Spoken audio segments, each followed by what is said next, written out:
I'm Christine Persichetti with this Currents News Update. Williamsburg, Brooklyn has been called the hipster capital of the world, but a group of missionaries are trying to bring the artsy community to faith. Currents News' Jessica Easthope shows us how their new evangelization cafe is brewing up more than coffee. 5 years ago, there would have been alcohol in this cup, but these days, Adam St. Laurent sticks to coffee.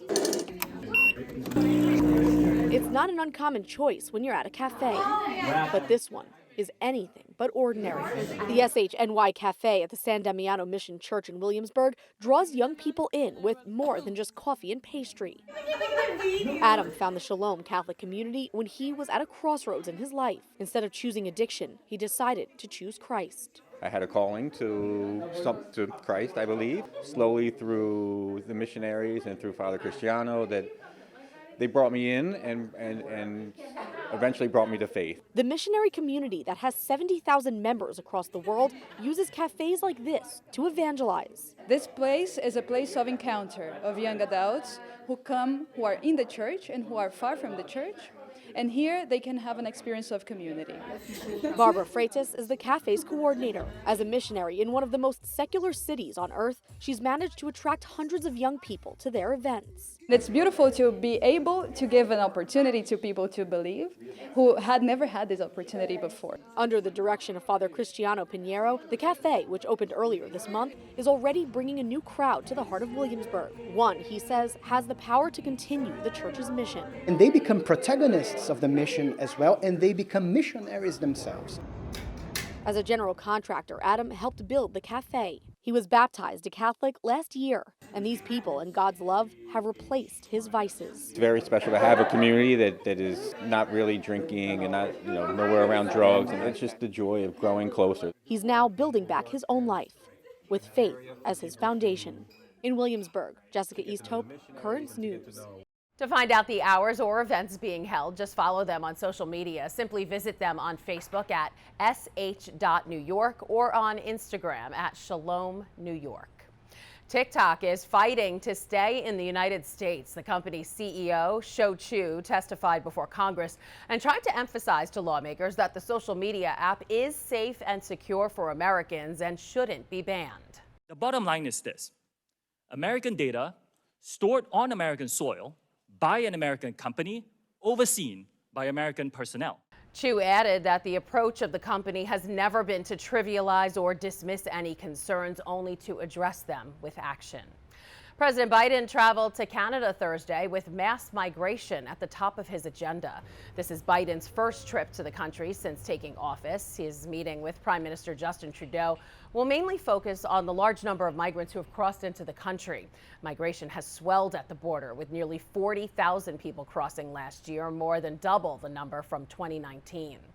The Canadian border is facing its own set of issues as people migrate north, and one country road is taking center stage as tensions between the two nations grow. On a lonely, frozen stretch of upstate New York, a dead end. This is where the U.S. and Canada meet at a makeshift unauthorized crossing known as Roxham Road. Anyone who treks across the border here into Quebec is told by Canadian authorities they will be immediately arrested. I have to advise you it's illegal to enter Canada here. But every day, a seemingly endless stream of asylum seekers intent on trying to find safe haven in yet another country cross the line anyway. Come right in there. I'll take your bag. Warnings are everywhere on this road in Champlain, New York.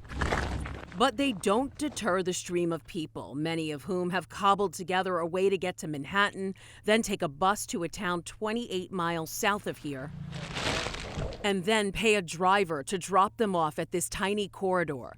They're unaware of what lies ahead and the cold they'll face along the way. It's okay. It's okay.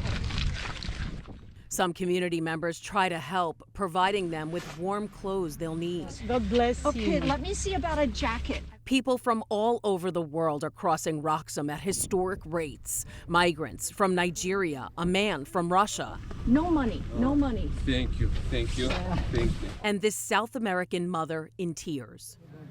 Porque llevo muchos días por fuera. who says she's been traveling many days to get here, that she and her 23-year-old daughter were denied foreign visas last year. When guerrillas in Colombia threatened to kill her, she says she was forced to close her business and flee. I feel I can have a better quality of life in Canada instead of remaining in the U.S., she said, before she stepped over the border. Hola. ¿Cómo estás?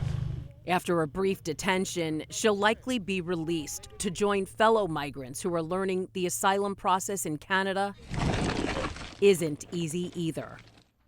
It could take months just to get an appointment to obtain a work authorization in Canada. Government figures there show a record 39,000 unauthorized entries into Quebec from the U.S. in 2022. Nearly all, according to experts, entered through Roxham Road. Back in New York, what a nightmare this must have been for the parents of 5 boys who got stuck in a sewer. Yeah, we're stuck in the sewer.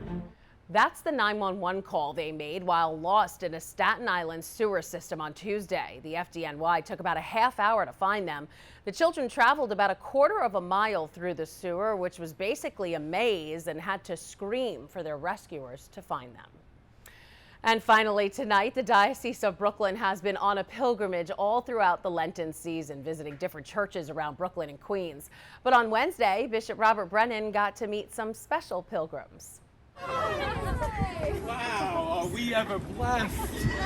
That's Bishop greeting the Salesian Sisters of Don Bosco, who traveled all the way from New Jersey to be part of the pilgrimage.